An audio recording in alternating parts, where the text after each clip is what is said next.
Welcome back to The Narrative. I'm your storyteller, Callistra Farrier. The debate about whether or not Grenada and the Caribbean remains a safe destination after a very heinous incident involving 3 Grenadian fugitives who hijacked, abducted an American couple on February 19, and they are now presumed dead. Their boat was taken over by these 3 Grenadian fugitives who had broken out of jail. Now authorities believe that Kathy Brandel and Ralph Hendry are no longer with us. The men were returned to Grenada from St. Vincent, where they were apprehended soon after fleeing Grenada, where they were sent back to Grenada on Monday evening on the heavy guard from the St. Vincent authorities brought them back to Grenada police. They're now being housed in 3 separate places in Grenada. Security beefed up after their jailbreak, which triggered an international crime incident. What sailors are thinking, what they are feeling now, how they have reacted to this situation, and how it is expected to impact the yachting industry in Grenada, the yachting industry in the southern and the southeastern Caribbean, are questions that are being asked after what's being described as an isolated incident, but such a heinous crime that it is affecting so many people in a very, very deep way. Now joining me on The Narrative is Robert Osborne. He's president of the Salty Dog Sailing Association, and he's also rally director for Salty Dog. And Salty Dog, over 80 of their boats come to this part of the world during the cruise season. He joins me now. I'll get some reaction from him on what sort of impact all of this has had. Welcome to the program, Robert. It's good to be with you. We would have preferred better circumstances. I would have preferred to be talking to you about how to make oil down, but here I am talking about something that never should have happened. How has it impacted your sailors, your people? You command a large following, Salty Dog does, and you head that organization. What sort of impact has it had, this development? Well, my wife Brenda and I have been cruising the Caribbean for 8 years now, and this has hit everyone very hard. We are get ashore, and so it's complicated, and we rely on one another. And to have something like this happen to 2 of our members, random or not, it has shaken the community to its core. And are you shaken to the core? Are they now? Are your members, this community of sailors that you're part of? Is there any anxiety about coming to the Caribbean? Can we see people, deciding we're going to another part of the world because, isolated or not, we do not want to risk running into that sort of incident? Well, it has always been the case that there are certain areas that we are concerned about and others that are very safe. Our rally goes to Antigua, and we feel quite safe in those islands. I will candidly say that when you get south of, say, St. Lucia, where there is some concern about muggings and so forth and so on. But I would say to the uneducated sort of American, not necessarily the cruisers that come here, there's always a sense that are there pirates? I mean, we tell them no. And I do regard this as an isolated incident, because it was just such a unique set of circumstances. Having said that, though, it's quite disturbing how it came about, where they actually escaped from a jail that was supposed to be secure. And as long as that sort of thing is happening, I think people will be anxious about going to Grenada. And I know we were speaking earlier before the interview, and you mentioned the Grenada government. You were concerned. You also mentioned that right now we have another escaped accused man on the loose in Grenada, yet to be caught, and that was giving a sort of impression that safety might be a concern here because of those 2 escapees, and not just escaping, but leading to the possible murder of 2 innocent people. What would you say to the government of Grenada right now? Do you feel like you're not hearing what you need to hear from them? Do you have anything to say to them? Well, many of our members choose to keep their boats in the Caribbean because the run back and forth to the United States is very arduous, takes several weeks. and it's tough on the crew and the boats. So a lot of people choose to leave their boats to the south. But because of insurance restrictions, that means south of the hurricane belt. And while the Grenada is technically not south of the hurricane belt, it is a common place to leave boats, as is Trinidad. And I think some people are having second thoughts about it. Having said that, though, I think it's really up to the government to be decisive in addressing this sort of thing.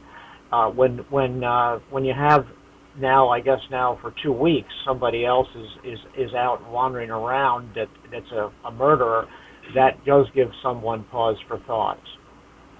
Well, yet because this alleged murderer, the bulletins are out, they are searching for him, but he has not yet been found, and so even locals have a sense of pause, a sense of concern that that is happening. But do you believe that this incident will have a lasting impact? Because you say you've been cruising winters for 12 years, coming to the Caribbean for 8 to 10 years. You know, Grenada still remains among its peers one of the most peaceful destinations, not so?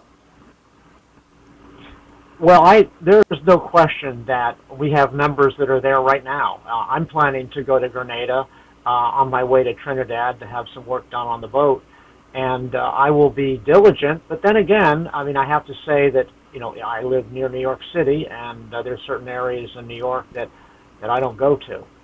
And there is concern and been a lot of discussion of late on WhatsApp. We have a number of WhatsApp groups about, you know, what do we do? And some of our members lock their boats. Some have bars that they've set up, but I would say that's not the norm. We just hope for the best.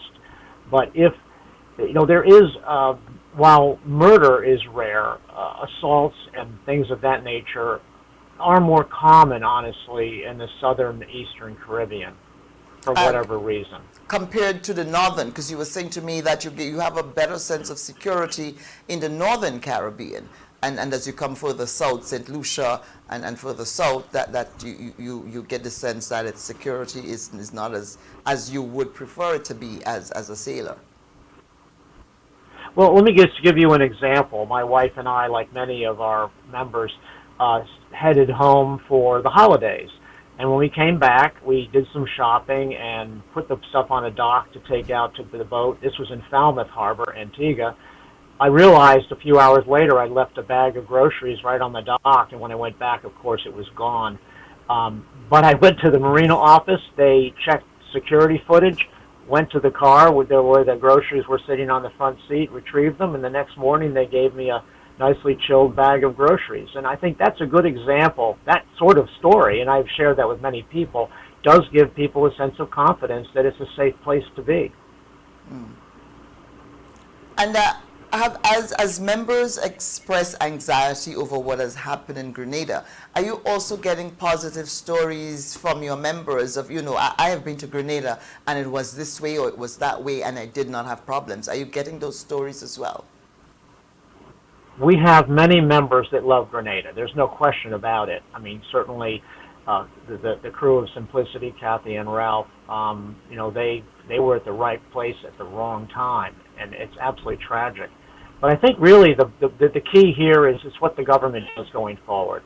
They can get their capture this gentleman and that's on the lam now, and if they try, and certainly the evidence doesn't look good for the 3 men that are accused, or will, I guess, be accused with murdering the crew of Simplicity. But it would be tragic if proper justice is not done. It would be unfair to the memory of this couple, and would certainly have a chilling effect on folks planning to cruise to Grenada. And are your members and you yourself, are you guys keeping an eye out for, continuing to keep an eye out for Kathy and Ralph 2 weeks after this tragic incident? Are you still holding out hope and searching the waters, looking for them? Well, I'm not really in a position to comment except to say that there was a release sent out by the family a while back asking cruisers to stand down because they didn't want to see people putting themselves in harm's way, you know, trying to find this couple. Now, one of the things that you said to me earlier was that what happened on the boat was heinous. Is there more that you know, because of your position within Salty Dog, that, you know, how this all played out, and what their last moments might have been like based on the evidence that the authorities saw on the boat? Because what we know is that I there was don't. great disturbance on Simplicity, that it looked like something violent had happened there. I expect in time more of the details will come out, but I'm not really in a position to. I'll leave that up to the authorities. But what happened was certainly quite tragic.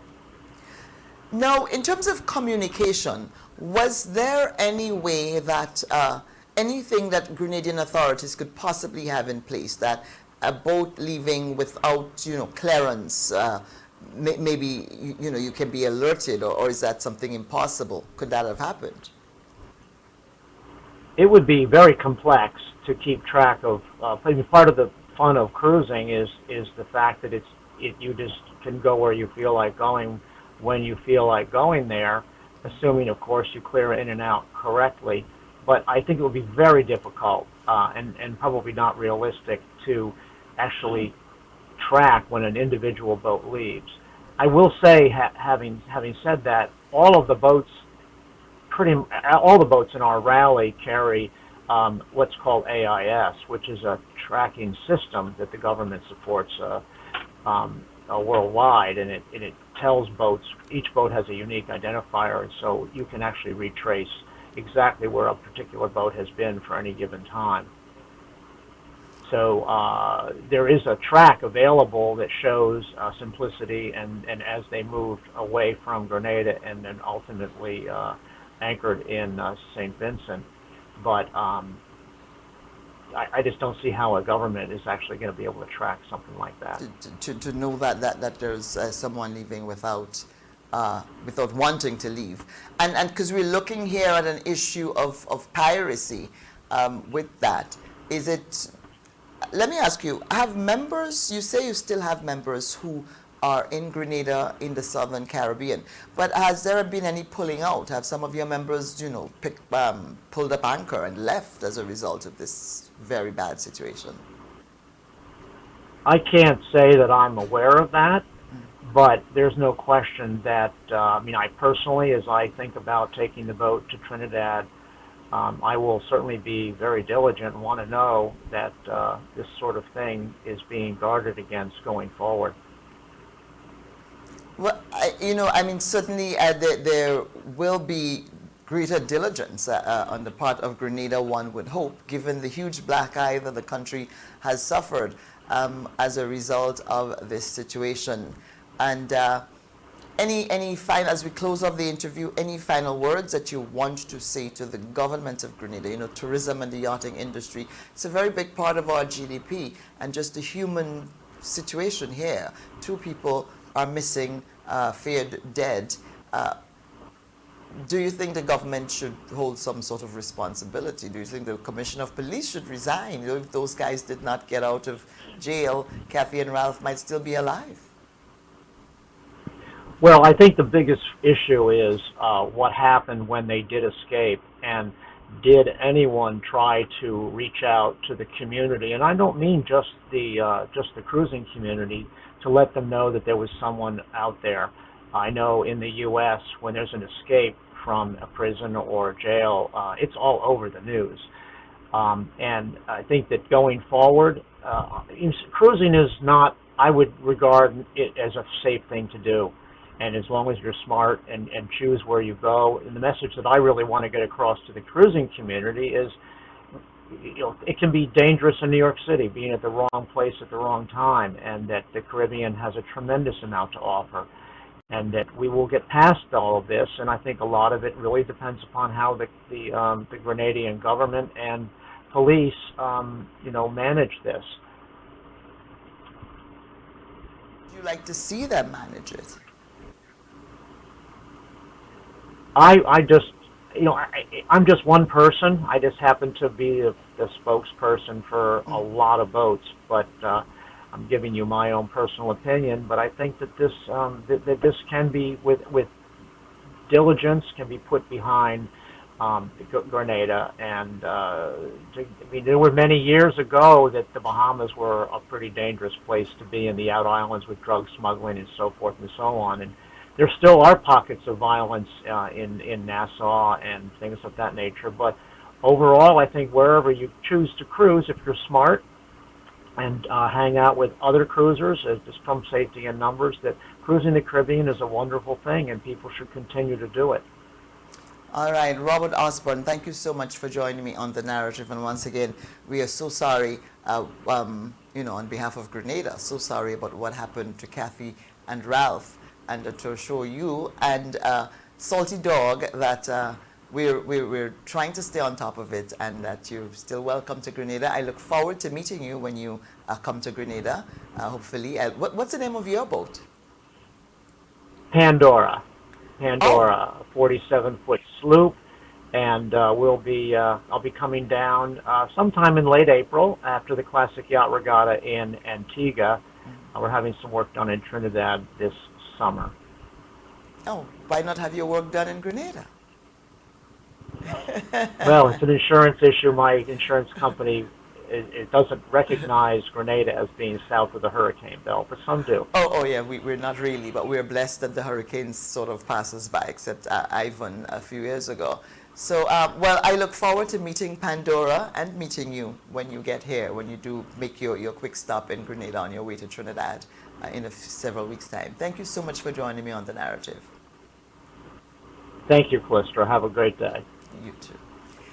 This is The Narrative. I was speaking there to Robert Osborne. He's the president of Salty Dog Sailing Association. He's also rally director for the association, which has upwards of 80 boats sailing into the Caribbean at one time or the other. Speaking there about what happened to Ralph Hendry and Kathy Brandel. Their boat was hijacked by 3 Grenadian men who had broken out of jail. They were in jail on some serious felony charges of rape and robbery, and being held for arraignment when they managed to get out of a police station where they were not being held securely, where they were not properly secured. The information The Narrative has been able to confirm is that they were not being held in the proper way, and they managed to escape, hijacked the couple's boat, and headed north and landed in St. Vincent. By then, Kathy and Ralph did not seem to be on board. The men were brought back to Grenada on Monday night by St. Vincent authorities under heavy guard, and the reports are that they gave the police information in St. Vincent that has led authorities there to believe that Kathy and Ralph were killed by the 3 of them. And we continue to follow this story here on The Narrative as it unfolds. More when we come back.